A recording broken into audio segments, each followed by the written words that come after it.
ఆనందవల్లి. ఈ వల్లిలో చివరి అనువాకం. యతో వాచో నివర్తంతే అప్రాప్య మనసా సహా ఆనందం బ్రహ్మణో విద్వాన్ న బిభేతి కుతశ్చనేతి హేతగం హవావా న తపతి కిమహగం సాధునా ఆకరవం కిమహం పాపకరవం ఇతి నయ ఏవం విద్వానేతే ఆత్మానగ్నం స్పృణుతే ఉబేహ్యే వైషయేతే ఆత్మానగ్నం స్పృణుతే ఏవం వేద ఇత్యుపనిషతో. ఇది నవమో అనువాకం. యతో వా ఇమాని భూతాని మొట్టమొదట మనకి చెప్పి ఉన్నారు. యతో వా ఇమాని భూతాని జాయంతే ఏన జాతాని జీవంతి యత్పరేత్యభిసంవిశంతి తత్ జిజ్ఞాసస్వ తత్ బ్రహ్మ అని. ఈ ఒక్క శక్తి ద్వారా ఈ సమస్త ప్రాణులు పుట్టుచున్నావో, పుట్టినవన్నీ కూడా అభివృద్ధి నొందుచున్నావో, తిరిగి లీనమగుచున్నావో, అదేమిటి అంటే అది బ్రహ్మ. అంటే బ్రహ్మ నుండి ఇవన్నీ పుడుతున్నాయి, బ్రహ్మ నుండి అభివృద్ధి చెందుతున్నాయి, బ్రహ్మలోనే విలీనమగుచూ ఉన్నాయి. కాబట్టి అటువంటి బ్రహ్మను తెలుసుకొనుము అని అక్కడ చెప్పి, మానవలోకంలో జన్మ వచ్చిన తర్వాత ఏమి తెలుసుకోవాలని అడుగుతారు. తెలుసుకోదగినది తన యొక్క స్వాత్మతత్వ విషయమైన తన యొక్క స్వరూప గుణం. కాబట్టి అటువంటిది దానినే ఆత్మ, చైతన్యము, బ్రహ్మ, దేవుడు అనేక రకరకాలుగా పిలుస్తారు. అదే తత్వం. అయితే అటువంటి బ్రహ్మ ఇక్కడ చెప్తున్నారు, యతో వాచో నివర్తంతే అప్రాప్య మనసా సహా. మరి ఆ బ్రహ్మతత్వమును పొందడానికి, దాన్ని చింతించడానికి మనస్సు వెళ్ళింది. ఆ మనస్సు చింతించలేక ఆగిపోయింది. అలాగుననే వాక్కులు వర్ణించాలని చూశాయి, అవి కూడా వర్ణించుటకు సాధ్యపడలేదు. కాబట్టి ఇటువంటి మనస్సుకు అతీతమైనటువంటిది, వాక్కునకు అందరానటువంటిది ఏ తత్వం అయితే ఉన్నదో అటువంటి తత్వమే బ్రహ్మ.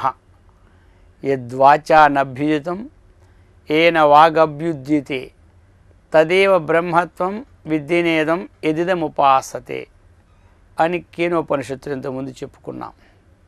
యద్వాచా అనభ్యుదితం, ఏది వాక్కు ద్వారా వర్ణించుటకు వీలు కాదో, వాక్కులన్నీ వర్ణించుటకు ఏది శక్తి కలదో ఆ శక్తియే బ్రహ్మము అని.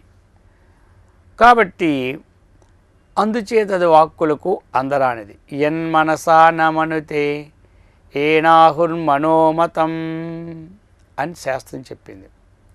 తదేవ బ్రహ్మత్వం విద్యనేదం ఎదిదముపాసతే. యన్మనసా నా మనుతే, మనస్సు ద్వారా చింతించుటకు వీలు ఏది లేదో, దేని ద్వారా విషయాలు మనస్సు చింతిస్తూ ఉన్నదో అదే బ్రహ్మ అన్నారు. కాబట్టి అటువంటి బ్రహ్మస్వరూపమును యతో వాచో నివర్తంతే అప్రాప్య మనసా సహా అని ఇక్కడ మనకి అందించారు. దేని నుండి అయితే ఈ వాక్కులు ఈ మనస్సుతో కూడా చేరజాలక అవి వెనక్కి మరలుచున్నావో ఇంకా చెప్తున్నారు. బ్రహ్మణో విద్వాన్, ఆనందం బ్రహ్మణో విద్వాన్ అది చెప్తున్నారు. బ్రహ్మణ ఆనందం అంటే బ్రహ్మ యొక్క ఆనందమును విద్వాన్ ప్రాప్నోతి. ఎవరు పొందుతున్నారు అంటే విద్వాన్, తెలిసినవాడు ఒకచున్నాడు. బ్రహ్మ యొక్క ఆనందమును విద్వాన్ తెలిసినవాడై, వేత్తీతి విద్వాన్. బ్రహ్మ యొక్క ఆనందము అని చెప్పారు. బ్రహ్మ ఎలాంటిది? సత్యము, జ్ఞానము, అనంతము. సత్తు, చిత్తు, ఆనందం. అది కాబట్టి ఈ బ్రహ్మస్వరూపం అనేటువంటిది ఆనంద స్వరూపం. బ్రహ్మస్వరూపం అనేది సత్స్వరూపం. బ్రహ్మస్వరూపం అనేది చిత్స్వరూపం. మరి సత్తు, చిత్తు, ఆనందము కలిసి సచ్చిదానందం అయిందనమాట. సత్తు, చిత్తు, ఆనందం. బ్రహ్మ ఎలాంటి వాడంటే సచ్చిదానందం. సత్యం, జ్ఞానం, అనంతం, సచ్చిదానందం ఇవన్నీ బ్రహ్మ యొక్క స్వరూప లక్షణము అంటారనమాట. యతో వాచో నివర్తంతే అన్నటువంటి మంత్రము బ్రహ్మ యొక్క తటస్థ లక్షణం. కాబట్టి ఈ యొక్క స్వరూప లక్షణం ఆనందం, బ్రహ్మ యొక్క ఆనందం. అంతేగాని బ్రహ్మకు భిన్నముగా ఆనందం అంటూ లేదు. బ్రహ్మకు భిన్నముగా సత్తు అంటూ లేదు. బ్రహ్మకు భిన్నముగా చైతన్యం అంటూ లేదు. సత్తు ఎందుకు?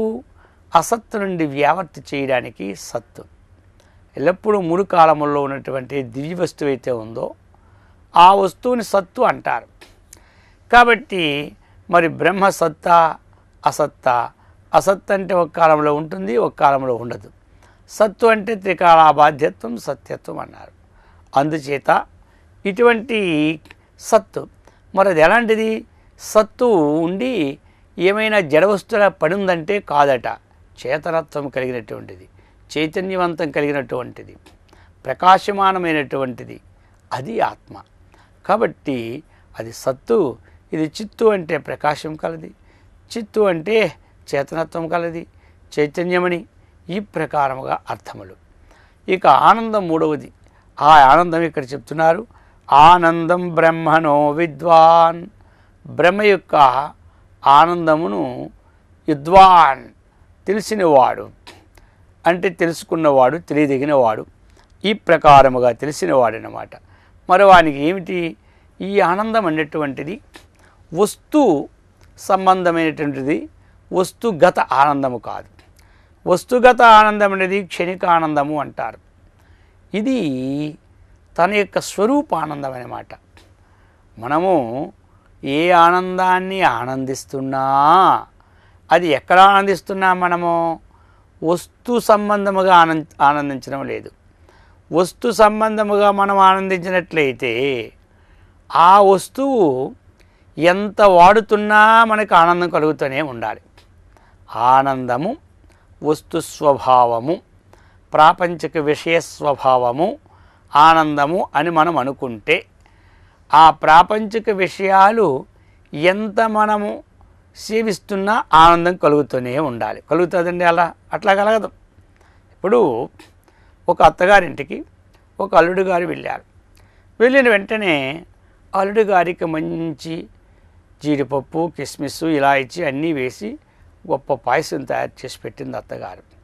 సరే అల్లుడు గారు ఓ గ్లాసుడు తాగారండి పాయసం తాగిన తర్వాత అంటూ ఉన్నారు, మా అత్తగారు చేసినటువంటి పాయసం నభూతో నా భవిష్యతి, ఇంతవరకు ఎవరు చేయలేదు, ఇక మీద చేయబోరు అని అన్నాడు. అంతట్లో అత్తగారి భుజాలు గజాలు అయిపోయి ఆహా అల్లుడు గారు గొప్ప సర్టిఫికేట్ ఇచ్చారని ఈరోజు పాయసం అల్లుడు గారికి వేద్దాం అనుకుందండి అత్తగారు. ఒక గ్లాస్ తాగాడు, రెండో గ్లాస్ పోసింది, అక్కడే పాయసం పాత్ర పెట్టింది, మూడో గ్లాస్ పోసింది, తాగేశాడు. ఇక నాలుగో గ్లాసు దిగడంలే, మెల్లమెల్లగా మెల్లమెల్లగా మెల్లమెల్లగా తాగుతున్నాడు. ఇక ఐదో గ్లాసు పోసేసరికల్లా ఏమండి అత్తగారు నాకు చావడానికి పెడుతున్నారా పాయసం అన్నాడు. చూడండి మొట్టమొదటి ఏమన్నాడు, ఇలాంటి పాయసం ఎక్కడా తయారు చేసేవారు లేరు అన్నాడు. మరి ఇప్పుడు అది త్రాగుతూ ఉన్నప్పుడు ఆనందం కలిగితే ఎంత త్రాగిన ఆనందం అలాగనే కలుగుతుంటుంటే అప్పుడు వస్తుగతమైన ఆనందం అనుకోవాలి. కాబట్టి ఆనందం వస్తుగతమో కాదు. అందుచేతనే అయితే మరి ఆనందం అంతఃకరణగతమా వస్తుగతమా అని విచారించాలి. వస్తుగతము కాదు ఇది. మరి ఈ ఆనందం ఎక్కడి నుంచి వస్తూ ఉంది అంటే మనము ఏ వస్తువునైతే సేవిస్తూ ఉన్నామో ఆ సేవించినప్పుడు ఆ వస్తువుతో మన మనస్సు ఏకాగ్ర చిత్తం అవుతుందన్నమాట. అది మన మంచి వస్తువుని సేవించినప్పుడు మన మనస్సు ఏమవుతుంది, భగవంతుని ధ్యానించిన వాడికి ఏ విధంగా ఏకాగ్రం కలుగుతూ ఉన్నదో ఆ విధముగా అనుకూలమైన వస్తువును మనం స్వీకరించినప్పుడు మనకు కూడా ఆ విధమైనటువంటి ఆనందం కలుగుతుంటుంది. అప్పుడు ఎందుకు కలిగింది ఆనందము? మనస్సు ఏకాగ్రత చెంది స్వాత్మతత్వముతో విలీనమైందన్నమాట. అది తన యొక్క స్వరూపంలో మనస్సు విలీనమైపోయి తన స్వరూపముతో ఎప్పుడైతే మేళనమైందో అప్పుడే ఆనందం కలుగుతుంది. అది ఆనందం అనేది పరమాత్మ యొక్క స్వభావం అన్నమాట, అంతేగాని అది వస్తుగతము కాదు. అందుచేతే ఆ పరమాత్మలో మనం ఈ మనస్సు ఎప్పుడు లీనం చెందుతూ ఉన్నదో అప్పుడు ఆనందం కలుగుతున్నది అన్నమాట. ఆ లీనము చెందని సమయములో ఆ వస్తువు తిన్నప్పుడు ఆనందము కలగదు. అందుచేత ఆనందో బ్రహ్మేతి వ్యజానాతు అని ముందు మనకి చెప్పబోతారు. ఇక్కడ అందుకే చెప్తున్నారు ఆనందం బ్రహ్మణ విద్వాన్. కాబట్టి బ్రహ్మ యొక్క ఆనందం తెలుసుకొనిచున్నాడు. ఎవరు తెలుసుకొనిచున్నారు? ఎవరు విచారణ ధీశక్తి ఉంటుందో వారే తెలుసుకుంటారన్నమాట. అందుచేత ఈ ప్రకారముగా ఆ ఆనందం, అందుకనే పంచదశీకారులు చెప్పినారు, ఇయమాత్మా పరానంద పరప్రేమాస్పదం యతః మానభువం హి భూయాసం ఇత్యాత్మని ఈక్షతే అన్నారు. కాబట్టి ఏది మన పరమ ప్రేమకు ఆశ్రయం అంటే ఈ యొక్క ఆత్మయే ఆశ్రయం అన్నమాట. ఏమాత్మ అని చెప్పారు. పరానంద, ఆనంద స్వరూపం ఏమిటి? పరశ్చాసో ఆనంద పరానంద. ఆ పరమాత్మ యొక్క ఆనందమే కానీ పరమాత్మ కంటే భిన్నమైనటువంటి ఆనందం ఇది కాదు అన్నమాట.